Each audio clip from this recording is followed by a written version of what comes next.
Hello! Wait, don't worry, I'm not like those other zombies. I'm a resident good. In case you don't know where we are, this is the Resident Evil mansion, the place that started it all. 30 games, 6 live-action movies, 4 animated movies, and a Netflix live-action series that everybody fucking hated. All of it started in this very mansion.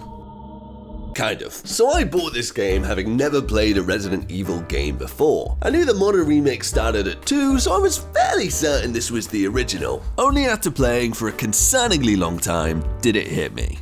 This looks way too good for a PS1 game. As it turns out, Resident Evil 1 has a remake, but unlike the modern remakes which started in 2019, this remake came out in 2002 for the GameCube. In retrospect, the Resident Evil 5 models being in the character select screen should have maybe been a bit of a giveaway. The remake is apparently very accurate to the original game, both in terms of story and gameplay, so I still feel like I got quite an authentic Resident Evil 1 experience, even if I did miss out on some stellar voice acting.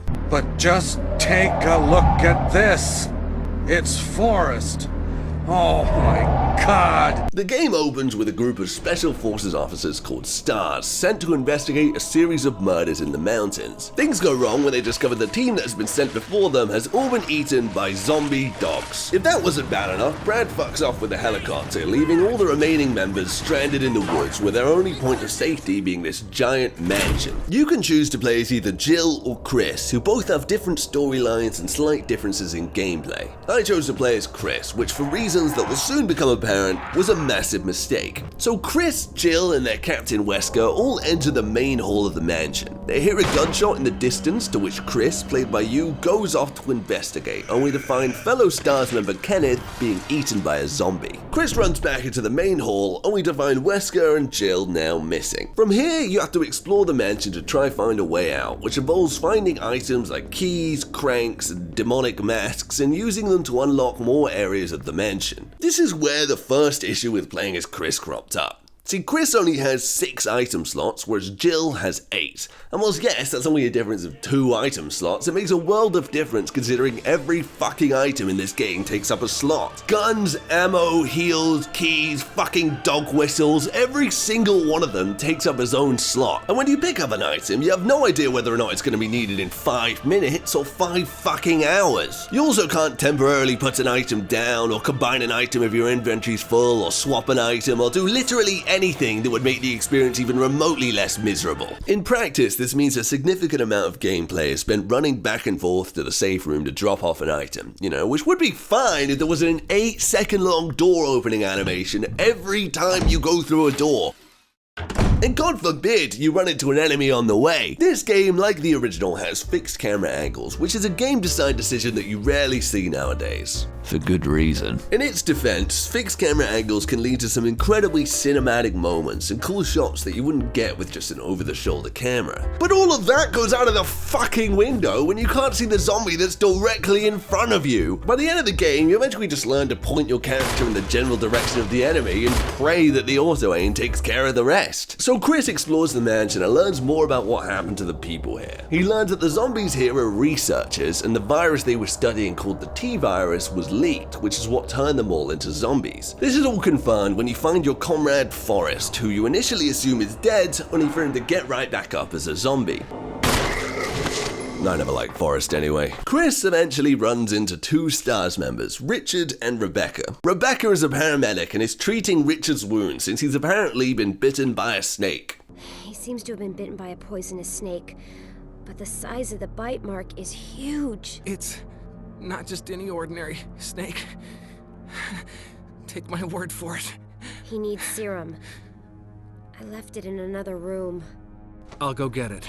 So we go to get Richard some serum, and apparently if you take too long doing this, Richard will end up dying. But since I'm really good at this game, I made it in time and we leave him recovering on a bed in the safe room. It's here we learn about Umbrella, who are the pharmaceutical company that owns this mansion and are running all of these experiments. How Chris has never heard of Umbrella despite them employing roughly 30% of the population of the city he lives in is completely beyond me. After some more exploration, we find a piano with some sheet music. Chris has no idea how to play the piano, so we get Rebecca to play it for us.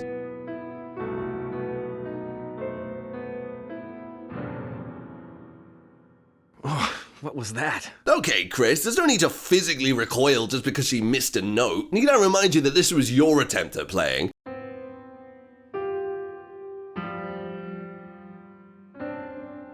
That sounded like Moonlight Sonata. Did it? Fuck! This all opens a secret door, which gives us a shield that we can swap out for another shield that activates a grandfather clock, which when we send to the right time gives us a key which allows us to open this weird looking door. Behind the door is where we find the snake that bit Richard and... Richard, buddy, what the fuck is this? Not just any ordinary snake. Take my word for it. Yeah, no shit. Maybe you could have mentioned that it was the size of a bus. So Chris ends up bitten by the snake, which nearly kills him. But luckily, Rebecca finds us in time, and we play as her to go get her some serum. I did this exact same route to save Richard, so this is gonna be a fucking breeze. Fuck! Oh, there's the serum. Shit! Chris? Chris? Yeah, unfortunately along the way I found a point where the lighting was broken and I found it so interesting that I completely forgot that Chris was dying in the other room. This game also has no autosaves, and since it had been fucking ages since I last saved, I had to repeat several hours of gameplay. Hi Forrest. Bye Forrest. Finally, after getting back to the snake fight, I managed to avoid getting hit entirely, so Rebecca didn't even need to come save me. So after collecting all the death masks and setting free the zombie in the coffin hanging from chains in the basement, it's a whole thing, don't ask. We find an emblem that allows us to access the courtyard. Here we find a cabin and are introduced to an unkillable flesh monster who smacks us over the head. We find a crank and use it to drain the swimming pool and access the residence. Here we fight some giant spiders, find a swarm of killer bees, and come into a room filled with water and... Oh, it's Richard! Good to see you back on your feet after the whole snake business. Richard! So the room is filled with sharks. I'm not sure if they're zombie sharks or just regular sharks, but there's one shark that is just fucking massive. We drain the room of all its water, leaving all the sharks suffocating to death, and what do we find at the bottom? That's right, a key. So far we've had giant snakes, giant spiders, and now a giant shark. I mean, what's next? A giant plant? Yes. This is Plant 42! A giant man-eating, acid-throwing plant, which we decide we need to kill because inside it is, you guessed it, another key. In a nearby room, we read a document about how to synthesize V-Jolt, which is a chemical that instantly kills Plant 42. We then find this room filled with all sorts of chemicals. I see! We can use these chemicals to create V-Jolt, which will kill Plant 42! I mean, come on, Chris, let's do this! What's that? You have no idea what you're looking at. Right. So turns out Chris has never seen a beaker in his entire fucking life. So despite the fact that synthesizing V-Jolt is as simple as mixing together colors until you get the color brown, Chris is completely unable to do this. I think Chris is just canonically stupid. I mean, he can't read sheet music, he can't mix V-Jolt, and he has no idea who Umbrella is despite them having billboards plastered over every surface of the city he lives in. At this point, I'm fairly sure Chris has 8 inventory slots, he just can't figure out how to use the zip on his hip pouch. This all means we have to defeat Plant 42 by shooting it with a gun. So we get the key, which allows us to unlock the final areas of the mansion. On the way back to the mansion, we run into Wesker, who's been separated from Jill. We also find that he's left us some items. Damn, what a good guy. Using our new key, we enter the library where we have our final confrontation with the giant snake, which we just absolutely riddle with bullets. After that, I headed out of the building under the waterfall to the underground cave system. Here we see another member of STARS, Enrico, who calls us a traitor and is immediately shot to death by a mysterious figure. No idea what that's all about. Here in the caves, we have our next encounter with the flesh monster, who we learn's name is Lisa Trevor, and is the daughter of the man who designed the mansion. She and her mother were subjected to experiments, which her mother didn't survive, but turned her into an unkillable monster. After escaping through the caves, we enter the Spencer room, which is the final room of the mansion, and we hear a loud scream. Rebecca! Is she upstairs? So you're probably thinking, Rebecca must be in trouble, and we should head upstairs to rescue her. Anyway, so I left the mansion through the door underneath the main hall, which is where we encounter Lisa again in a fight with... Oh, it's Wesker! Good to see you, buddy. I never got to thank you for the supplies you left me earlier. I really appreciate it, and honestly, I love having you as a captain. Shit. So we beat Lisa by showing her the corpse of her dead mother, to which she responds by diving off of a cliff to her death. From here, we access the lab, which is an underground facility where they do evil experiments. In the lab, we find a fuel canister that explodes if we run with it, a videotape player where we can watch Kenneth get eaten alive, and a message conversation between someone called John and someone called... Ada?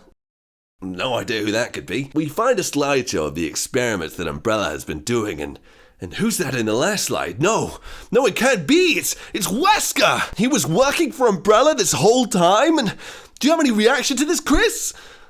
No? Okay. I mean, maybe you didn't notice. After more exploration, we then find Jill in a cell in the basement of the lab. Jill. Chris, Wesker's the... I know. Right. So he does know. He just doesn't care. Chris needs a key in order to rescue Jill, and after more exploration, we stumble upon an elevator. And who's at the top of that elevator? None other than Wesker! He's alive? Do you have anything to say about this, Chris? Wesker. I genuinely don't know why I bother. So you've come. Chris, you make me proud. But of course you are one of my men. Thanks.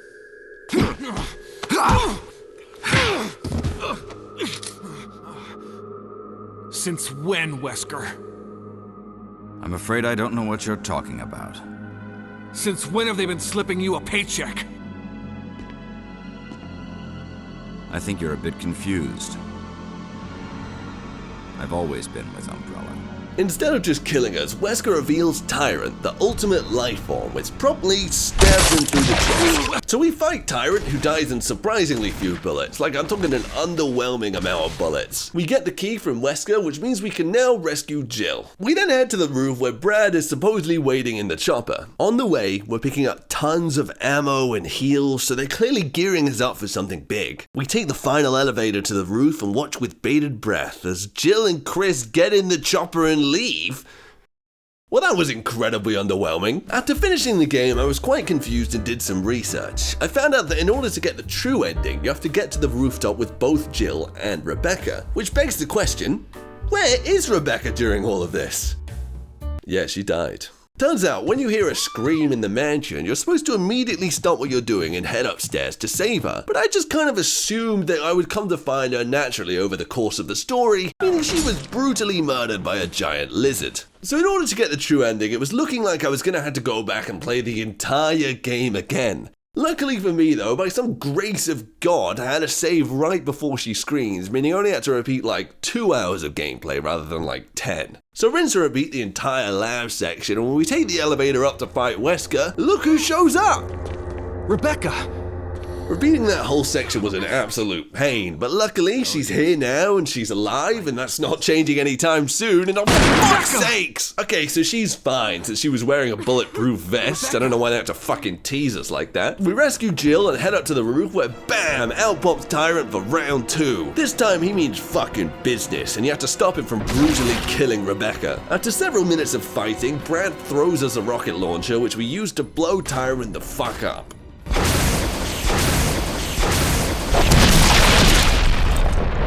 So Chris, Jill, and Rebecca all get in the chopper and fly off into the sunset, leaving the mansion behind as a distant memory.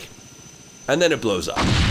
And that's Resident Evil 1, which you now get the privilege of playing all over again, but this time as Jill. And honestly, Jill's playthrough is so much better. There's the obvious differences in gameplay, like more weapon variety, 8 inventory slots, being able to synthesize VJolt, being able to read music, having a lockpick which allows you to unlock a ton of doors and progress way faster. But besides the differences in gameplay, Jill's story also just works a lot better. In Jill's playthrough, Chris goes missing, and left in the mansion is Jill, Wesker, and Barry. Barry is another STARS officer and is an older veteran, whereas Jill is a lot younger and feels a bit more inexperienced. So Barry kind of ends up acting as a sort of mentor figure, with him and Jill exploring the mansion together. You know, Barry helps Jill out by leaving her items and rescuing her from traps. Grab my hand! A second late, you would have fit nicely into a sandwich. He said the thing! That was too close. You were almost a Jill sandwich. As it goes on though, we realize there must be a traitor from within STARS, and with some shifting behavior coming from Barry, the evidence seems to point to him being the traitor. He seems reluctant though, like he's being forced to betray his teammates. This all culminates with him leaving us for dead in the caves with Lisa. We escape through the sewers, and when we next see Barry, we get this cutscene. Jill, you're alive. Start talking. Calm down. I didn't want to do it. Believe me, I can explain. Don't lie to me!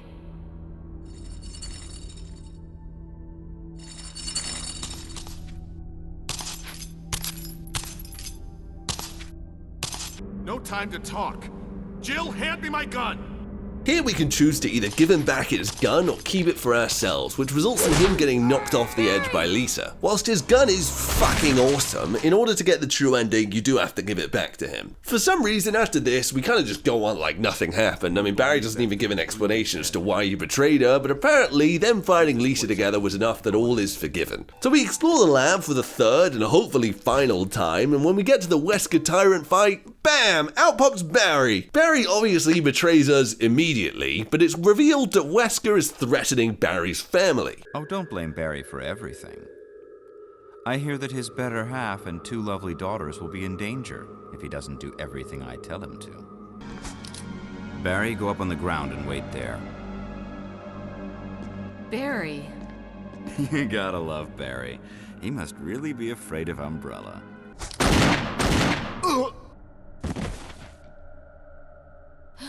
Barry! Even if it meant my family, I couldn't bear turning my back on my friends again. Shit!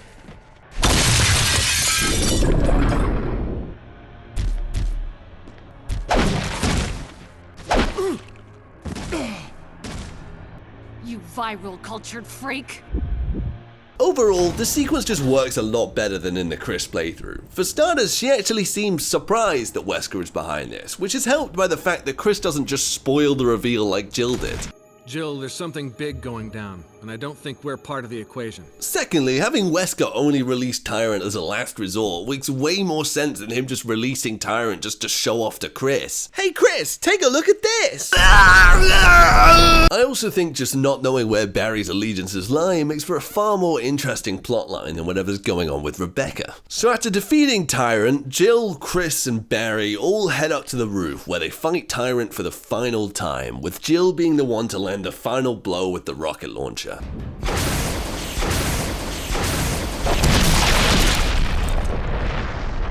Barry, Jill, and Chris all get in the chopper and fly off into the sunset, leaving the mansion behind them. Where's Rebecca during all of this? She's probably held up somewhere in the mansion doing just fine. Shit. And that's Resident Evil 1. For real this time. Unless you want to play the version where all the enemies are invisible and Forrest is running around as a zombie covered in grenades, but for me, I think I'll call it here. Thank you so much for watching, and I'll see you in the next one.